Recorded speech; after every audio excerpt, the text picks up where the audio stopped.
everyone, and welcome back to the vlog. My name is Kaley Gray, and today I have my sweet friend LB Laura Beth here with me, and she is from the beautiful state of Mississippi.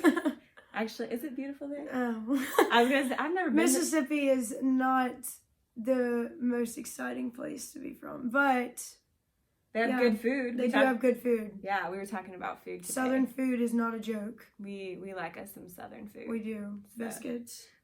All about the biscuits. All about the biscuits. So today we're going to be talking about how to pray for your future spouse and why that's important.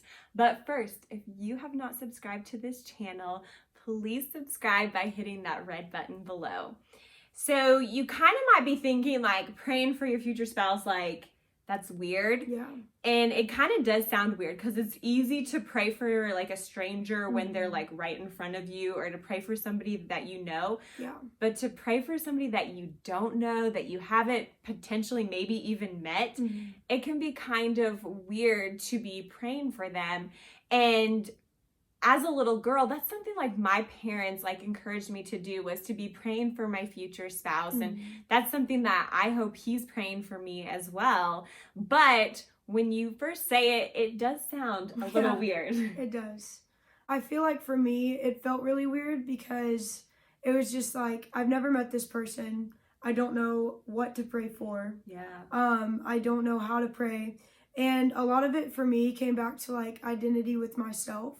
So I had to realize my self-worth in order to realize what to expect from that person. And I had to realize I'm worth somebody who pursues the Lord and pursues me. But finding your identity is so crucial. And I think really getting into your word and spending time with the Lord and seeing his standard for you is what determines your standard for the person that you are wanting to pursue you in the future. Because your heart is so precious. Like the Lord takes your heart really seriously. And so just to know that you are worth no matter what you've done, no matter where you've been, when the Lord has your heart and when you know the Lord's heart for you, then you know the standard you're supposed to be pursued at. So yeah, that's so good. And this quote, I actually wrote it down so that I wouldn't forget it. But I had been listening to a podcast probably a few years ago, and this quote just like really stood out to me. And it said, there's a difference between a girlfriend and a wife. You're not a wife when I marry you. You're a wife when I find you. So the presence of your ring doesn't make you a wife. The presence of your character is what makes you a wife.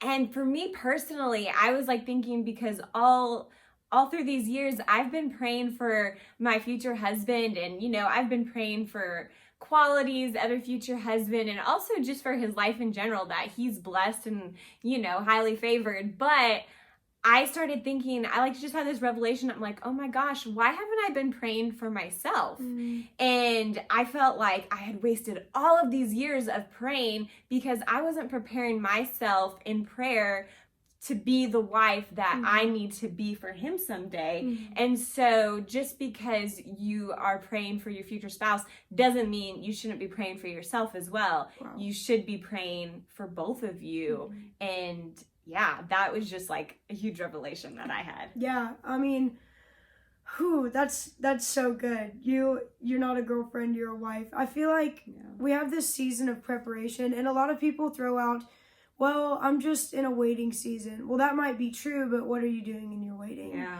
So for me, the Lord convicted me about it. I think it was like 6 months ago, and he was just like, you might not think that you're getting married soon, and that might be fine. But even if it's not, you will have so much preparation that things will be a lot easier and a lot lighter when you do go into that relationship. I think it's like important because God is intentional. So our intentionality needs to match his.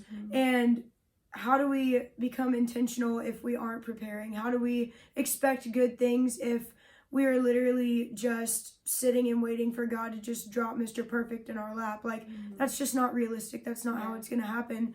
And you have to focus on your own heart and your own character, because, I mean, you're not going to get somebody who values you the way they should if you aren't valuing your own self. No, that's so good. And kind of to wrap up our video today, because we could honestly talk all day about things that, you know, to be praying for, but just the ones that we felt were kind of the top important ones for us that we have been, doing in our different seasons of life, is to be specific in your prayers. And I know for me, a few years ago, I watched the movie War Room. And it was all about having specific prayers.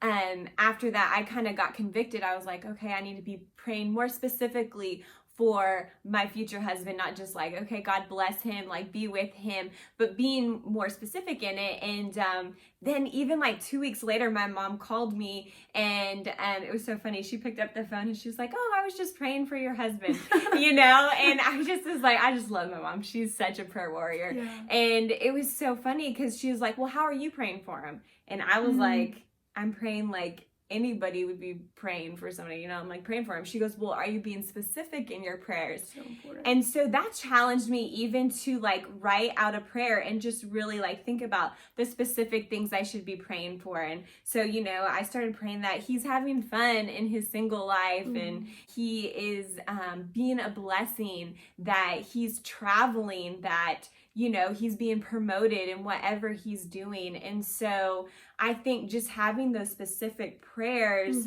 for him, I'm hoping that they're blessing him, because even though I might not know him, I'm already praying for him now, because we're probably going to be praying together in the future someday. So why not start praying for him now? Yeah, that's so good. That's so good. Yeah. I love that. I started being specific with it when God checked my heart about it about 6 months ago.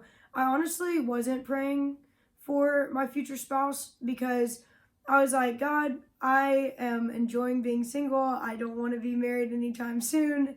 And the Lord was like, it doesn't matter. Like, you need to be prepared. And so with being specific, I started like calling out like how he treats me, how he values himself, how he values the Lord, just very specific little details that not only promote who he will be, but who he is right now. So I wasn't just calling out his potential, I was calling out the current state of who he is as an individual, so that he's not building when we get married, but he's already built and established, and that way we can grow together, but we're on the same level and same playing field. We're not starting from different levels. And so I have full confidence that it will be exactly who the Lord wants it to be, and specifically what I've been praying for. And no one's perfect, so we don't expect perfection. No.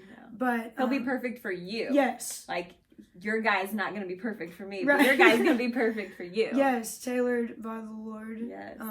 And when that time comes, I'm just confident that God's got it. I honestly am. Yeah. I love it, because we are from different generations, but I love how even though in different seasons of life, we can be specific and praying for that husband, because like you said, it might be, years. It could be years for both of us. We don't know. Yeah, we don't. But just to be praying for that, because I even had this revelation probably when I was like close to your age, that my future husband is out there. He is alive and breathing.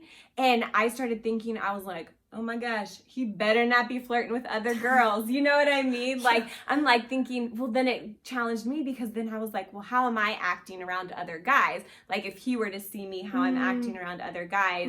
And so it's so important to value, like we said, who you are in Christ, but to also value them, even though if you don't see them, you don't know who they are, but to prepare yourself and to respect yourself and to even respect the opposite sex around you. You are not only guarding your heart, but you're also guarding the person's heart that's around you. Because even if you are dating somebody right now, you don't know if they are going to be their future spouse. So they're not your spouse until you're married to them. So you're still protecting and guarding their heart. So, which is so important. And so we just kind of hope this vlog encourages you that if you haven't started praying for your future spouse, that you do start praying for them. And just not weird. It's not weird. God wants you to prepare. Yeah. If you desire to be married anytime in the future, you don't have to pray specifically for a person. Yeah. That would be kind of weird. But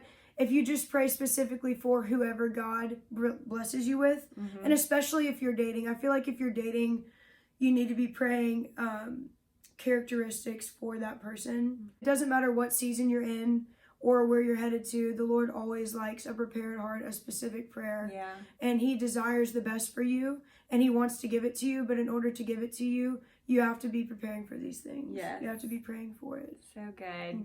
Man, such good wisdom. I love this girl so much. I love you. Oh, thanks for coming on the blog. Thanks for having me. Seriously. I love it. Well, we hope that you feel encouraged, and I will see you guys next Friday.